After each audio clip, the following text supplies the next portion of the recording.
Assalamualaikum warahmatullahi wabarakatuh. Alhamdulillahilladzi qad akhraja nata'ijal fikri li arbabil hijah wa hatta anu min sama'il akli kulla hijabin min sahabil jahli. Pertama-tama marilah kita panjatkan puji dan syukur kehadirat Allah Rabbi yang mana berkat dan rahmatnya kita masih bisa diberi nikmat sehat, iman, wal Islam. Sholawat bertangkaikan salam semoga tetap tercurah limpahkan kepada junjungan kita yakni Habibana wa Nabiyana wa Maulana Muhammad Sallallahu Alaihi Wasallam, kepada para keluarganya, para sahabatnya, para tabi'in wa tabi'atnya, semoga sampai kepada kita selaku umatnya. Amin ya Allah ya Rabbal Alamin. Di video kali ini saya akan sedikit menyampaikan tentang tafsir ayat hukum Quran Surah Al-Jumu'ah ayat 9-11. A'udzu billahi minasyaitonir rajim. Bismillahirrahmanirrahim. Ya ayyuhalladzina amanu idza nudiya lis-salati min yaumil jumu'ati fas'au ila dzikrillahi wa dzarul bai' dzalikum khairul lakum in kuntum ta'lamun. فإذا قضيت الصلاة فانتشروا في الأرض وابتغوا من فضل الله واذكروا الله كثيرا لعلكم تفلحون وإذا رأوا تجارة أو لهوا انفضوا إليها وتركوك قائما قل ما عند الله خير من اللهو ومن التجارة والله خير الرازقين. Hai orang-orang yang beriman, apabila disuruh untuk menunaikan sholat Jumat, maka bersegeralah kamu kepada mengingat Allah dan tinggalkanlah jual beli. Yang demikian itu lebih baik bagimu jika kamu mengetahui. Apabila telah ditunaikan sholat, maka bertebaranlah kamu di muka bumi, dan carilah karunia Allah, dan ingatlah Allah banyak-banyak supaya kamu beruntung. Dan apabila melihat mereka perniagaan atau permainan, mereka bubar untuk menuju kepadanya, dan mereka tinggalkanlah kamu sedang berdiri atau berkhutbah, katakanlah apa yang di sisi Allah lebih baik dari permainan dan perniagaan, dan Allah sebaik-baik pemberi rizki. Asbab nuzul Quran Surah Al-Jumu'ah ayat 11. Dalam tafsir Ibnu Katsir disebutkan bahwa sesungguhnya hari Jumat dinamakan Jumu'ah karena berasal dari kata al-jam'u, mengingat kaum muslim melakukan perkumpulan untuk setiap 7 harinya sebanyak sekali di dalam masjid-masjid yang besar. Dan pada hari Jumat semua makhluk tetap sempurna diciptakan, dan sesungguhnya hari Jumat itu merupakan hari ke-6 dari tahun yang Allah menciptakan padanya langit dan bumi.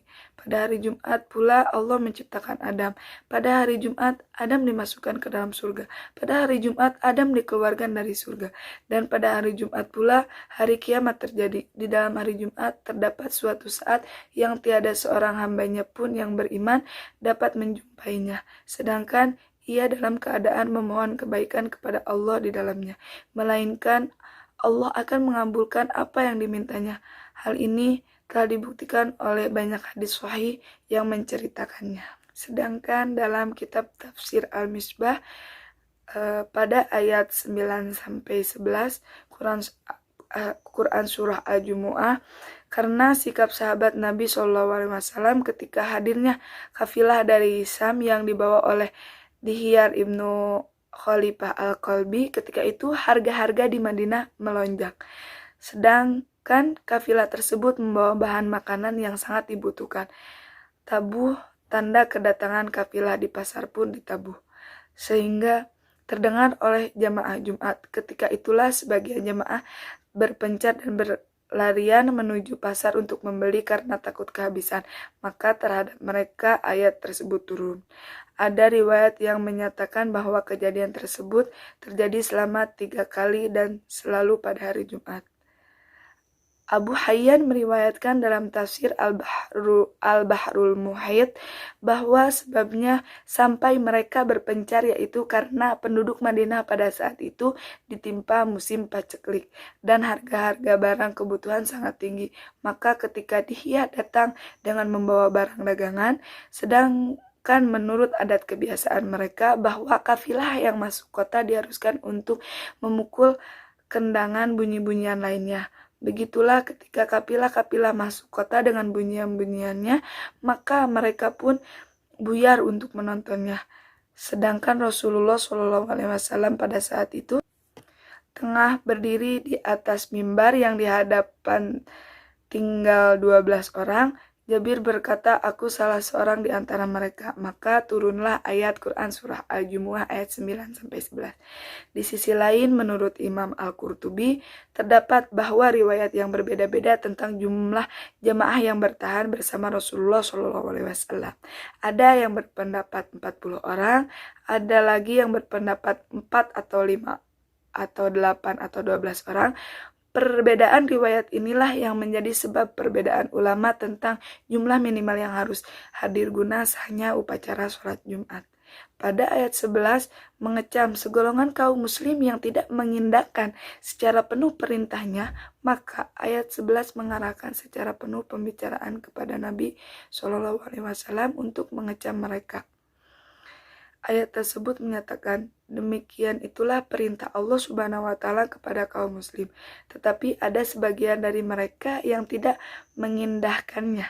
Sehingga apabila melihat atau mengetahui kedatangan barang-barang perniagaan atau bahkan permainan, mereka berbondong-bondong dan berpencar dengan cepat menuju ke sana dan mereka meninggalkan Rasulullah SAW berdiri menyampaikan khutbah. Selanjutnya Nabi SAW diperintahkan menyampaikan kepada mereka bahkan kepada siapapun bahwa apa yang ada di sisi Allah Subhanahu wa Ta'ala berupa ganjaran dan anugerahnya di dunia dan di akhirat bagi yang tidak tergiur oleh gemerlap duniawi lebih baik daripada permainan dan perniagaan.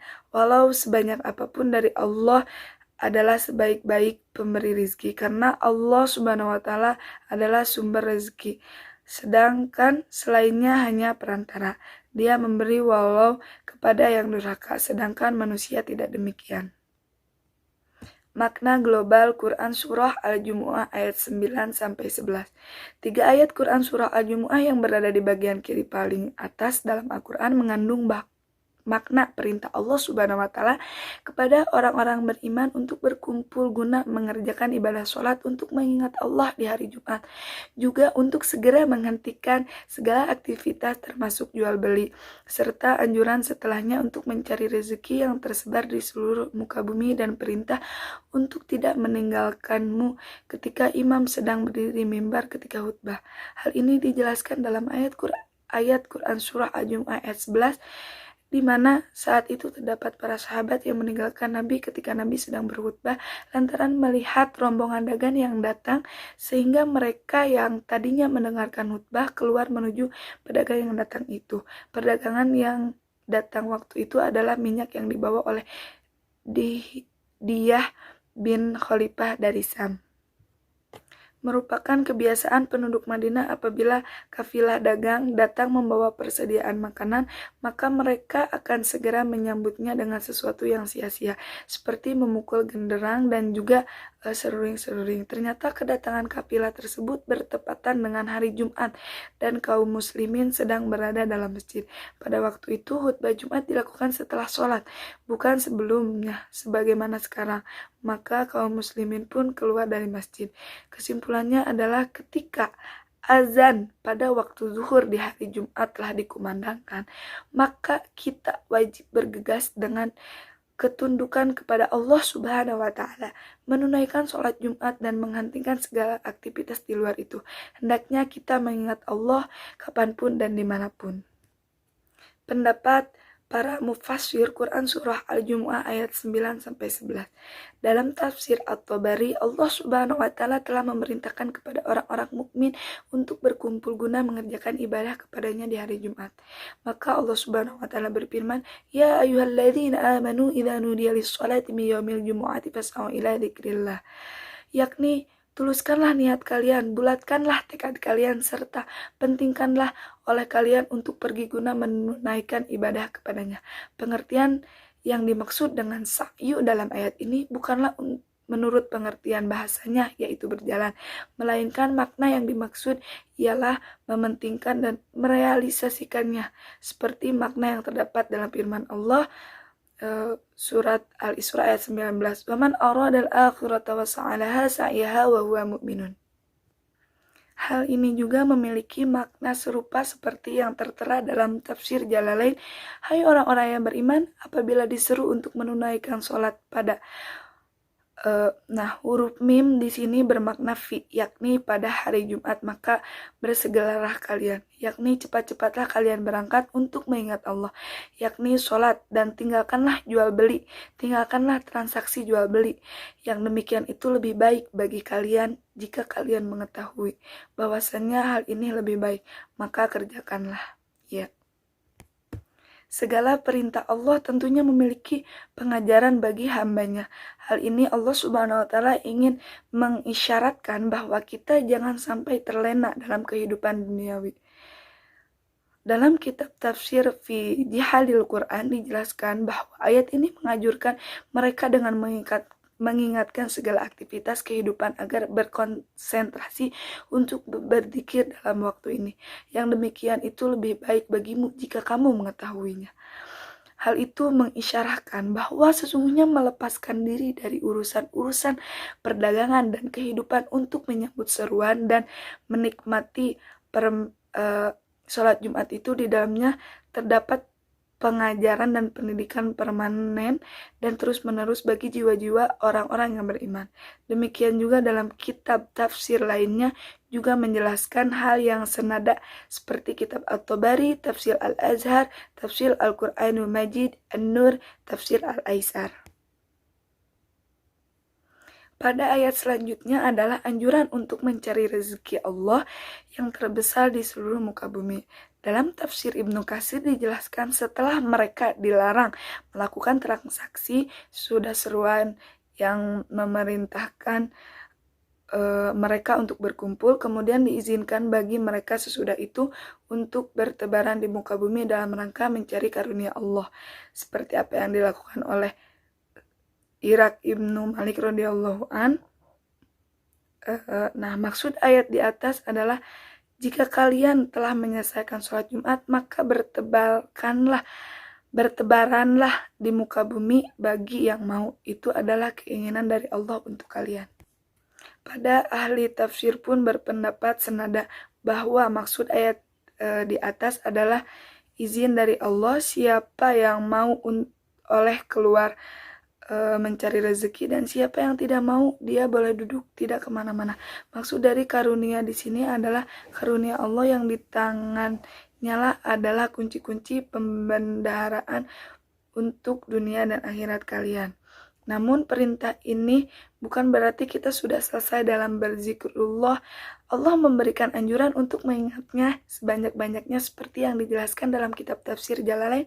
Apabila telah ditunaikan sholat, maka bertebaranlah kalian di muka bumi. Perintah ini menunjukkan pengertian ibadah atau boleh dan carilah rezeki karunia Allah dan ingatlah Allah dengan sebanyak-banyaknya supaya kalian beruntung, yakni memperoleh keberuntungan. Berzikir kepada Allah di sela-sela aktivitas mencari rezeki dan penghidupan dan merasakan kehadiran Allah di dalamnya, itulah yang mengalihkan segala aktivitas kepada ibadah.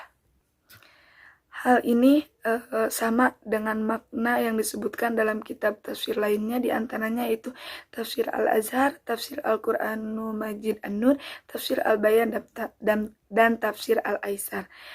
Selanjutnya pada ayat 11 berisi tentang perintah Allah kepada orang-orang mukmin, namun ada saja yang tidak menjalankan perintah tersebut dengan baik. Dijelaskan dalam kitab At-Tabari, maksud ayat di atas adalah apabila orang-orang mukmin ini melihat rombongan dagang atau suatu yang melenakan, mereka bubar untuk menuju kepadanya. Maksudnya adalah mereka segera menuju kegiatan perdagangan dan mereka tinggalkan kamu sedang berdiri berkhutbah. Maksudnya adalah Allah berkata kepada Nabi SAW, mereka meninggalkanmu ketika kamu sedang berdiri di mimbar, lantaran mereka melihat rombongan dagang yang datang sehingga mereka yang tadinya mendengarkan khutbah keluar menuju pedagang yang datang itu. Pedagangan yang datang waktu itu adalah minyak yang dibawa oleh Diyah bin Khalifah dari Sam. Kemudian Allah Subhanahu wa taala memberi teguran dengan ayat ini. Dalam kitab Al-Misbah dijelaskan bahwa mereka terus saja melakukan aktivitas lain yang dan apabila mereka melihat atau mengetahui kehadiran barang-barang perniagaan atau bahkan permainan, mereka berbondong-bondong dan berpencar dengan secepat menuju kepadanya, dan mereka meninggalkanmu berdiri menyampaikan khutbah. Katakanlah kepada mereka dan siapapun sebagai pengajaran dan peringatan bahwa apa yang di sisi Allah berupa ganjaran atau anugerahnya di dunia dan di akhirat bagi yang tidak tergiur oleh gemerlapnya duniawi lebih baik daripada permainan dan perniagaan, walau sebanyak apapun, dan Allah adalah sebaik-baik pemberi rezeki karena Allah sumber rezeki dan sedangkan yang lainnya hanya perantara. Dalam kitab tafsir Al-Azhar dijelaskan ketika itu Allah memberi teguran kepada mereka melalui Rasulullah yang sedang berada di mimbar. Katakanlah, apa yang sedia di sisi Allah lebih baik daripada permainan atau perniagaan itu. Artinya ialah bahwa pahala dan pujian yang disediakan buat kamu patuh mendengarkan khutbah dan pengajaran yang diberikan oleh Nabi kepada kamu. Jauhlah lebih baik daripada mengejar permainan yang setelah didengarkan sebentar niscaya akan bosan juga. Demikian pun perniagaan belumlah tentu ada laba perniagaan itu yang terang. Dengan mengajarnya keluar dari masjid Rasul, meninggalkan Rasul berkhutbah adalah suatu perbuatan yang sangat merugikan dari segi budi pekerti dan kesopanan, dan Allah adalah yang sebaik-baik pemberi rizki. Ujung ayat 11. Hal itu hanya akan dirasakan oleh orang yang tenang, sabar, dan tawakal yang terlebih dahulu mengajarkan ibadah yang sebaik-baiknya. Dan sesudah selesai ibadah nanti bolehlah pergi kemana mencari rizki yang halal. Kitab-kitab tafsir lainnya yang juga mengisyaratkan hal ini sama diantaranya tafsir Jalalain, tafsir fi Zihalil Quran, tafsir Al-Quranul Majid An-Nur, tafsir Al-Bayan, dan tafsir Al-Aisar. Dalam ayat ini juga terdapat fikih tentang pelaksanaan sholat Jumat, yaitu terdapatnya khutbah yang dilakukan dengan berdiri. Termaktub dalam tafsir Ibnu Mas'ud, At-Tirmizi, Ab'ad bin Ya'qub Al-Kufi menceritakan kepada kami, Muhammad bin Al-Fadl menceritakan kepada kami dari Mansur, dari Ibrahim, dari Al-Qamah, dari Abdullah, ia berkata Rasulullah SAW apabila berdiri di atas mimbar, kami menghadapkan wajah kami ke arah beliau. Sekian video dari saya, semoga bermanfaat untuk teman-teman semua, dan jangan lupa like, comment, and subscribe ya. Wassalamualaikum warahmatullahi wabarakatuh.